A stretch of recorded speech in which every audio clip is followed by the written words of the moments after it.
ভারতে প্রশ্ন ফাঁসের প্রতিবাদে চলমান শিক্ষার্থী আন্দোলন এবার নতুন করে রাজনৈতিক উত্তাপ ছড়িয়েছে। বিক্ষোভে অংশ না নিতে শিক্ষার্থীদের সতর্কবার্তা দিয়েছে দিল্লি বিশ্ববিদ্যালয়। আর এই পদক্ষেপের তীব্র সমালোচনা করছেন কংগ্রেস নেতা রাহুল গান্ধী। বৃহস্পতিবার এক বিজ্ঞপ্তিতে দিল্লি বিশ্ববিদ্যালয় জানায়, যন্তর মন্তর বা আশপাশের এলাকায় কোনো অবৈধ সমাবেশ কিংবা বিক্ষোভে অংশ নিলে শিক্ষার্থীদের বিরুদ্ধে আইনগত ব্যবস্থা নেওয়া হতে পারে। এমনকি এ ধরনের কর্মকাণ্ড তাদের শিক্ষা জীবন এবং ভবিষ্যৎ পেশাগত জীবনেও নেতিবাচক প্রভাব ফেলতে পারে বলে সতর্ক করে বিশ্ববিদ্যালয় কর্তৃপক্ষ।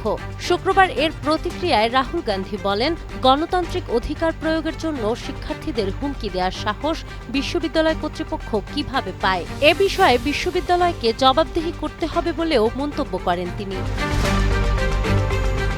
এদিকে প্রশ্ন ফাঁসের ঘটনায় অভিযুক্তদের শাস্তি নিশ্চিত করতে প্রধানমন্ত্রী নরেন্দ্র মোদীর কঠোর আইন প্রণয়নের ঘোষণাকেও ফাঁপা প্রতিশ্রুতি বলে কটাক্ষ করেছেন আম আদমি পার্টির নেতা অরবিন্দ কেজরিওয়াল। মোদী ঘোষণা দিয়েছেন, প্রশ্ন ফাঁসের মতো অপরাধের দ্রুত বিচার নিশ্চিত করতে ফাস্ট ট্র্যাক কোর্ট গঠন এবং কঠোর শাস্তির বিধান রেখে একটি বিল সংসদে আনা হবে। কিন্তু কেজরিওয়ালের প্রশ্ন, 2024 সালে নিট প্রশ্ন ফাঁসের মূল হোতাকে যদি সিবিআই আদালতে নির্দোষ ঘোষণা করে, তাহলে নতুন করে ফাস্ট ট্র্যাক কোর্ট গঠনের ঘোষণা কতটা কার্যকর হবে?